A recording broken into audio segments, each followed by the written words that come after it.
विद्यार्थियों, मैं doctor Sangeeta Nagarwal government college Bandikui से। पिछले वीडियो में हमने नेपोलियन के उत्कर्ष के बारे में चर्चा की थी। आज हम चर्चा करेंगे प्रथम कौंसल के रूप में नेपोलियन के कार्यों की या सुधारों की। तो देखिए, नेपोलियन की सभी राजनीतिक विजयों की तुलना में अधिक महत्वपूर्ण तथा अधिक स्थायी वे कार्य थे जो नेपोलियन ने फ्रांस के जनजीवन में सुधार के लिए लागू किए थे। राजनेता के रूप में नेपोलियन के दावे इस अवधि में उसकी गृह नीति के विभिन्न आयामों पर ही मुख्य रूप से आधारित थे। ये असंख्य हैं और न केवल फ्रांस के लिए बल्कि संपूर्ण यूरोप के लिए बड़े महत्वपूर्ण हैं। इन असंख्य सुधारों को लागू करने में वह कई बातों से प्रेरित हुआ था। एक तानाशाह के रूप में नेपोलियन अपना स्थान सुरक्षित करना चाहता था। एक तख्ता पलटकर उसने डायरेक्टरी के शासन को उल्टा था और अपनी तानाशाही कायम कर ली थी।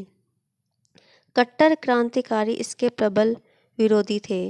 अपनी स्थिति को मजबूत बनाने तथा विरोधियों का अंत करने के लिए नेपोलियन को पूरे राष्ट्र के समर्थन की आवश्यकता थी। आंतरिक क्षेत्र में सुधार लाकर वह क्रांति के लाभों को स्थिर और स्थायी बना सकता था तथा इस प्रकार वह पूरे राष्ट्र का समर्थन पा सकता था। यश अर्जित करने की कामना उसके सुधारों का दूसरा प्रेरक तत्व था। वह चिरस्थायी महत्व के कुछ काम करना चाहता था ताकि फ्रांस की भावी पीढ़ियां आदर से उसको याद करें। इन्हीं उद्देश्यों से प्रेरित होकर उसने फ्रांस में कई सुधारवादी योजनाएं लागू की। इन सुधारों में सबसे पहले हम देखेंगे नेपोलियन के प्रथम कांसल के रूप में आर्थिक सुधार। प्रथम कांसल बनते ही उसने अपने सुधारों का विस्तृत कार्यक्रम शुरू किया। सबसे पहले उसने देश की शोचनीय आर्थिक दशा की ओर ध्यान दिया। निरंतर युद्धों और विद्रोहों के फलस्वरूप देश का आर्थिक जीवन लगभग बर्बाद हो चुका था। नियमित रूप से कर वसूलने के लिए सरकारी पदाधिकारी नियुक्त किए गए। इससे राज्य और करदाताओं दोनों को लाभ पहुंचा और राज्य की आर्थिक दशा बहुत हद तक सुधर गई।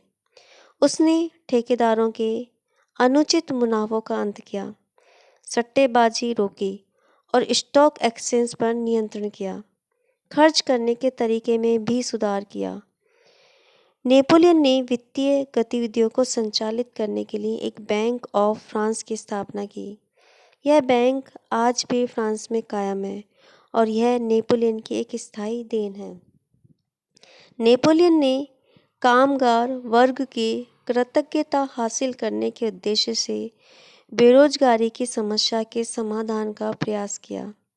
नई नहरें खोदी गई, सड़कों को विस्तृत किया गया, गलियों की मरम्मत की गई और पेरिस को एक सुंदर नगर बनाने के लिए कई कार्य किए गए। इन कार्यों से बहुत से लोगों को रोजगार मिला। इस प्रकार नेपोलियन ने अल्प अवधि में ही देश के आर्थिक जीवन का कायाकल्प कर दिया। अब देखिए इसके प्रशासनिक सुधार। नेपोलियन ने क्रांति के समय जो प्रशासनिक ढांचा और स्वरूप था उसे बनाए रखा, पर स्थानीय अधिकारियों की निर्वाचन व्यवस्था का अंत कर दिया। 17 फरवरी 1800 ईस्वी को स्थानीय प्रशासन संबंधी एक अधिनियम पारित किया गया। इसके अंतर्गत प्रत्येक प्रांत में एक प्रीफेक्ट और जिले में उप प्रीफेक्ट नियुक्त किए गए। इस समय फ्रांस 102 प्रांतों में विभक्त था। प्रत्येक में एक मेयर नियुक्त किया गया। इन अधिकारियों को पर्याप्त प्रशासकीय अधिकार दिए गए और वे केंद्र में प्रथम सलाहकार द्वारा नियुक्त होते थे और उसी के प्रति उत्तरदायी थे। ये अधिकारी केंद्रीय शासन की आज्ञाओं और नीतियों का पालन करते थे। शासन में फिजूल खर्ची और घूसखोरी के दोषी अधिकारियों के लिए कठोर दंड की व्यवस्था की गई। फ्रांसीसियों ने अब अधिक कुशल, दृढ़ और व्यवस्थित शासन का अनुभव किया, इसलिए वे संतुष्ट थे। इसके अलावा गांवों तथा शहरों के सभी मेयर की नामजदगी सीधे केंद्रीय सरकार द्वारा की जाने लगी। अब हम देखेंगे नेपोलियन द्वारा शिक्षा के क्षेत्र में किए गए सुधार। तो देखिए, नेपोलियन ने शिक्षा की एक राष्ट्रीय योजना लागू की। क्रांतिकारियों द्वारा कई वर्ष पहले डाली गई नींव पर विभिन्न स्तर वाले विद्यालयों तथा स्वतंत्र छात्रवृत्ति के साथ जन शिक्षा की एक भव्य राजकीय पद्धति कायम की गई। नेपोलियन द्वारा लागू की गई शिक्षा पद्धति का उद्देश्य छात्रों के लिए अनुशासन की भावना विकसित करना था, क्योंकि नेपोलियन की मान्यता थी कि शिक्षा का मतलब अच्छे नागरिक तथा सेना पैदा करना था। क्रांति के दिनों में शिक्षा की व्यवस्था पूर्णतः अस्त व्यस्त हो गई थी। इसको व्यवस्थित करने के उद्देश्य से नेपोलियन ने 1802 ईस्वी में कठोर सरकारी नियंत्रण में लाइसीज की स्थापना की। लाइसीज को देशभक्ति की शिशु पाठशाला के रूप में विकसित करने का लक्ष्य था। निजी माध्यमिक विद्यालयों को एक सीमित संख्या में बने रहने की इजाज़त दी गई। नेपोलियन की सरकार पाठ्यक्रम और शिक्षा सत्र बनाती थी, शिक्षकों को नियुक्त करती थी और उनकी देखरेख के लिए निरीक्षकों को नियुक्त करती थी। विद्यालयों में अनुशासन सैनिक तौर तरीकों पर आधारित था। 1808 ईस्वी में नेपोलियन ने यूनिवर्सिटीज़ की स्थापना कर शिक्षा प्रबंध को पूरी तरह केंद्रित कर दिया। यह यूनिवर्सिटीज़ विश्वविद्यालय के सामान्य अर्थ में कोई यूनिवर्सिटी नहीं था, वरन प्राथमिक स्तर से उच्चतर शिक्षा तक की सभी संस्थाओं को एक सूत्र में बांधने वाली एक व्यवस्था थी। शिक्षा पर अधिकाधिक सरकारी नियंत्रण रखना तथा विद्यार्थियों को शासन के प्रति निष्ठावान बनाना इसका उद्देश्य था। नेपोलियन ने निःशुल्क छात्रवृत्तियों का प्रबंध किया। शोध कार्यों के लिए उसने इंस्टीट्यूट ऑफ फ्रांस की स्थापना की, जो आज भी विद्यमान है।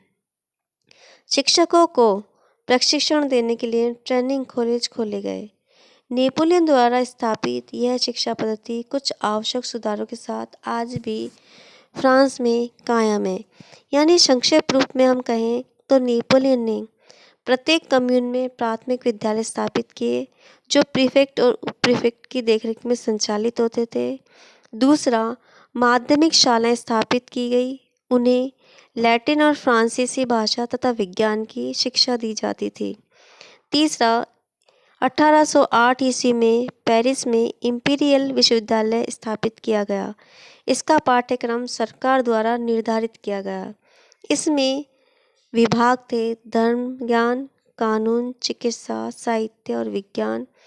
इसके प्रमुख अधिकारियों की नियुक्ति नेपोलियन द्वारा की जाती थी। अब हम आगे चर्चा करेंगे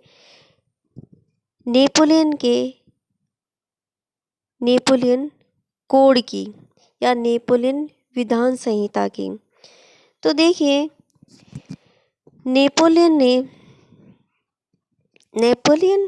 नेपोलियन के शासन की जो महत्वपूर्ण उपलब्धि थी वो थी 5 विधान संहिता के क्रम का संग्रह। इनमें से सिविल कोड, जिसे नेपोलियन कोड कहा जाता है, सर्वप्रमुख है। क्रांति के पूर्व फ्रांस की कानून व्यवस्था बहुत ही छिन्न भिन्न अवस्था में थी। क्रांति के दौरान यह अराजकता और भी बढ़ गई। इतनी विधियों का निर्माण हुआ था कि यह जानना मुश्किल था कि क्या कानून है, क्या कानूनी है और क्या गैर कानूनी। नेपोलियन ने इस अव्यवस्था को समाप्त करने का निश्चय किया। 1800 ईस्वी में उसने फ्रांस के कुछ प्रमुखतम अधिवक्ताओं की एक समिति बनाई। इस समिति को कानूनी विशृंखलता विशृंखलताओं को दूर करने तथा एक सिविल कोड का निर्माण करने का काम सौंपा गया। बहुत विचार विमर्श के बाद जो वस्तु सामने आई उसे 1804 ईस्वी में देश में लागू कर दिया गया। इस विधान संहिता पर नेपोलियन के व्यक्तिगत विचारों का गहरा प्रभाव था। नेपोलियन पारिवारिक अनुशासन को बहुत महत्व देता था। वह फ्रांस में कड़े पिताओं, आज्ञाकारी पुत्रों तथा बिना अधिकार वाली परतंत्र स्त्रियों की कल्पना करता था। विधान संहिता पर उसकी इन मान्यताओं का प्रभाव अनिवार्य रूप से पड़ा। इसके द्वारा परिवार के स्वामी का अधिकार काफ़ी दृढ़ बनाया गया। नवीन विधान संहिता में पत्नी पूर्णतः पति के नियंत्रण में रखी गई। तलाक की पद्धति को कठिन बनाया गया और पारिवारिक संपत्ति को किसी को भी देने का अधिकार परिवार के स्वामी को मिला। सिविल विवाह की व्यवस्था भी इस संहिता में की गई।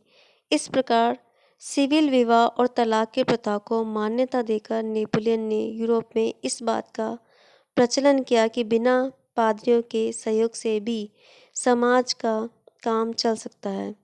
इससे आगे की चर्चा हम अगले वीडियो में करेंगे। तब तक के लिए नमस्कार।